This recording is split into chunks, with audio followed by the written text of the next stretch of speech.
욥기서 16장 1절에서 17절. 아버지와 아들이 길을 걸어갑니다. 마침 시장기가 도는데 참외밭을 지나가게 되었죠. 아버지는 아들에게 말합니다. 누가 오나 망을 잘 봐라, 참외를 따올 테니 하고는 이 아버지는 쥐를 두리번거리며 남의 참외밭에 들어가 참외를 따려는 순간 아들이 외칩니다. 누가 봐요.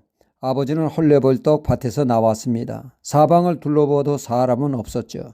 아버지는 아들을 꾸중합니다. 있기는 뭐가 있어. 사내 녀석이 겁이 많기는. 이 험한 세상 살리면 담대해야 하느니라 하고는 또다시 참외밭에 들어가 참외를 따려 할 때 아들이 황급히 또 외칩니다. 누가 봐요. 아버지는 놀라 황급히 나왔습니다. 이번에도 아무도 없었죠. 있기는 누가 있어 하고는 아들을 꾸중하려 할 때 아들은 손을 하늘을 향해 가리키며 하나님이 봐요 했다고 하죠. 우리의 삶 가운데 하나님을 인정하느냐 아니면 삶 속에서 하나님을 망각하며 사느냐의 차이는 하늘과 땅 차이만큼이나 큰 차이를 보이게 되어집니다. 아무리 경건하다 하는 사람도 삶 속에서 하나님을 망각하면 죄의 나락에 빠져들게 됩니다. 반면에 삶 속에서 하나님을 인정할 때 하나님의 백성다운 삶을 살게 되죠. 그 예를 우리는 다윗의 삶을 통하여 알 수가 있습니다.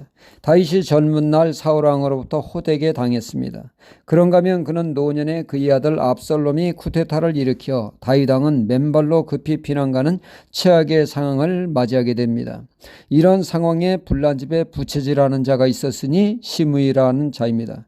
그는 평소에 다윗 왕에 대해서 못마땅해 여기던 자였는데 다윗이 그의 마을을 지나가자 시므이는 돌을 던지면서 가진 저주를 퍼부었던 것이죠. 자식 하나 건사 못하는 놈이 무슨 나라를 다스린다고 껍죽대기는. 에라 이놈아 돌맛이나 보고 정신 차리거라.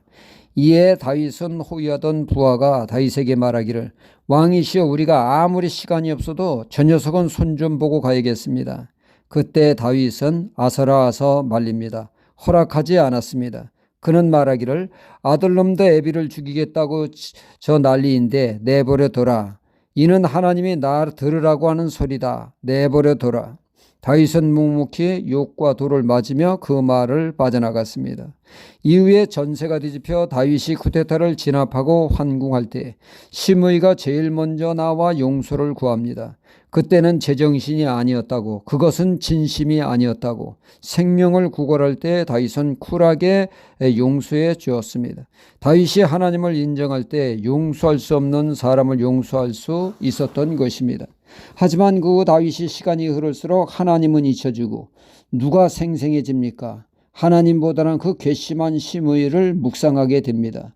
생각을 떨쳐버리려고 하면 할수록 눈앞에 시므이가 어른어른거립니다.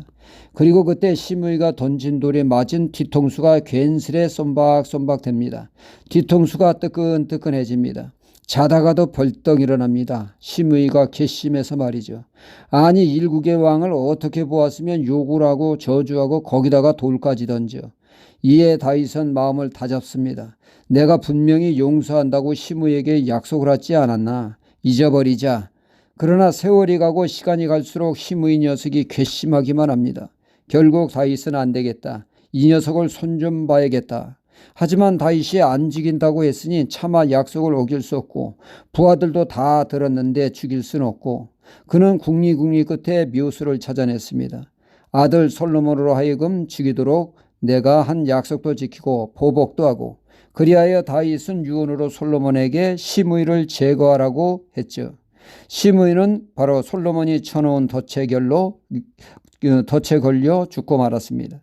다윗이 하나님을 인정할 때 원수 같은 시므이를 쿨하게 용서하는 하나님의 사람다운 면모를 보였습니다. 그러나 그가 하나님을 망각하자 세상 사람과 다를 바 없는 삶의 모습을 보였다는 겁니다. 말과 행동이 다르고 약속을 어기고 뒤통수 치며 보복하는 자가 되었습니다. 세상 논리에 따라 사는 자가 되었던 것입니다. 이렇듯 삶 속에서 하나님을 인정하느냐 망각하느냐의 차이가 엄청난 차이를 보인다는 것이죠. 고로 삶 속에서 하나님을 인정하며 사는 것이 경건한 삶으로 우리를 인도합니다. 죄악을 이기는 힘이 하나님을 인정하는 데 있습니다. 오늘 말씀에 욥은 그의 친구 엘리바스의 말이 그를 더욱 고통스럽게 했다고 책망을 합니다. 그러면서 욥은 나의 고난은 죄로부터 시작된 것이 아니요 나의 고난은 하나님께로부터 왔다고 했습니다. 하나님은 축복도 은혜도 주실 뿐만 아니라 내게 하나님이 시련도 허락하시는 분이라고 자신의 삶 속에서 역사하시는 하나님을 인정하고 있습니다. 욥의 말대로 욥기서 1장과 2장에 보면 사단의 시험도 하나님께서 허락하심으로 욥에게 시련이 시작되었음을 알 수가 있습니다. 하나님은 우리를 위해 때로는 시련도 허락하시는 분이십니다. 고로 우리는 하나님을 삶 가운데 인정하는 그러한 신앙이 되어야 되겠습니다. 잠언 3장 6절은 말씀합니다. 너는 범사의 그를 인정하라. 그리하면 내 길을 지도하시리라. 할렐루야.